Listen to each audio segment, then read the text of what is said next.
Hi, welcome back to my channel, God's Anointed Child. My name is Lataya. As usual, big up to all my followers and subscribers. You're welcome.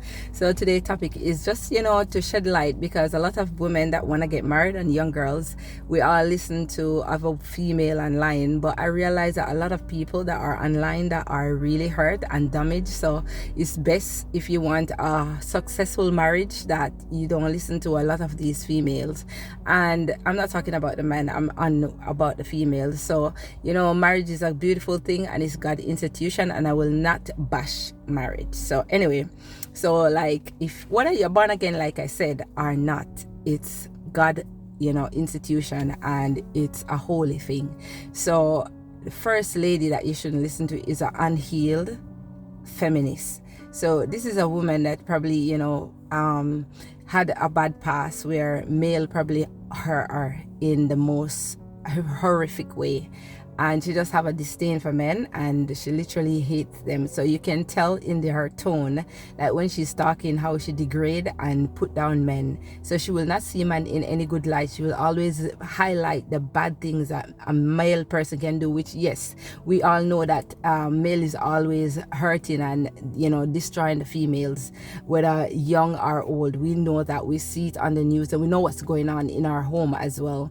But at the same, you're gonna get pregnant, and you're gonna, if you want, and give birth. Probably you can't choose a gender that you want. You understand? That's something that God just bless you with, and you might have a male, so you can't think that every male out there, because you're gonna assume I want your son to be a good person and a good husband when they grow up. So anyway, same thing for me. So always don't listen to an unhealed feminist, because they have just one track mindset, and you have to understand they're not born again, most of them. So they're just talking from a hurt place.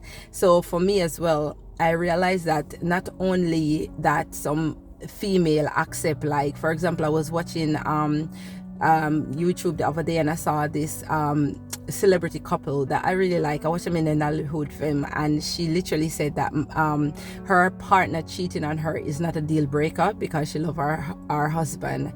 And you can't listen to a woman like that, because she might say that, but deep down she will be crying and probably venting to someone. It's just that she have that most women don't want to be alone, and she's come in that category where she rather her husband go out, play the field, and she forgive him, just be the forgiving wife, and she doesn't want to let go of that institution. She just want to be called a wife.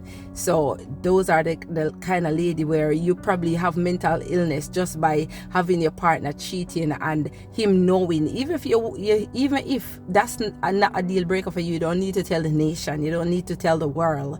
You get what I'm saying? But when they come out publicly to say that, at the end of the day, if a man is cheating and worse, he's not protecting himself, obviously he's gonna take back disease back home, especially HIV. Now you tell me your partner come home and catch HIV, and at the same time he's gonna tell you go get your check and go get your medication to keep this thing going and keep your health in check, and you're gonna say that that's not a deal breaker for your husband to go out be catching many diseases and come to give to you.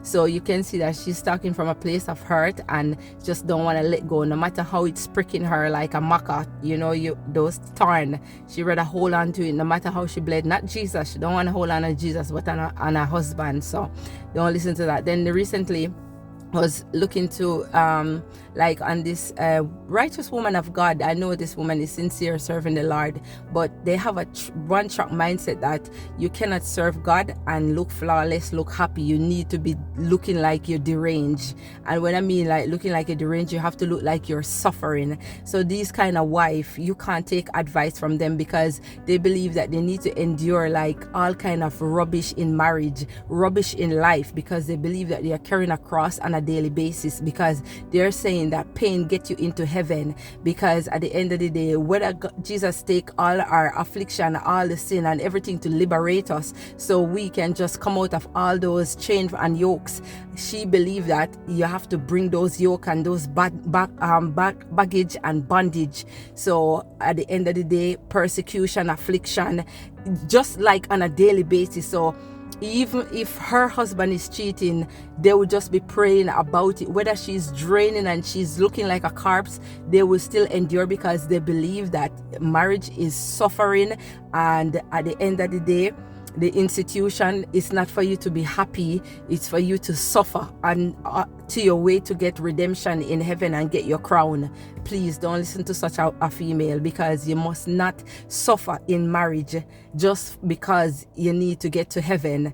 That's not it. And you don't need to suffer just to get to heaven. There's a lot of people that at the end of the day, they're serving God, and they're serving God in a way where you will think that they have a clean slate because they don't go through so much persecution like everybody else. Everyone have a different calling in life, and not everybody have to bring the rugged cross. Like, yes, we are bringing the cross, but you know, some people, they're so loved, you know, by many, and yes, they're loved, and it's not like they're loved and they're loved because they're not living right. They're loved because they have a kind and a pure heart. God has blessed them with that forgiving and a pure heart and a calm nature. And probably decades their family member been praying for them. So grace is upon them. And they don't understand that it was the same thing that Daniel as well. Daniel had this excellent spirit that make him, you know, be that stand out. So he has that grace. You get what I mean? And even Solomon as well, David go through so much affliction, but at the end of the day, Solomon could have just been living life lavish because he didn't have to go through so much. There was like a rest period for him. And even the Lord told us that the enemy will come and, you know, will leave us at a certain time. So if you have a mindset and listening from a woman of God telling you that you have to suffer when even the enemy leave you for a time and come back. So at the end of the day, I would tell you, for your mental health and for your sake, you're not supposed to suffer in marriage, and literally you're not supposed to at the end of the day suffer to get to heaven to a certain extent that these female in Christ believe.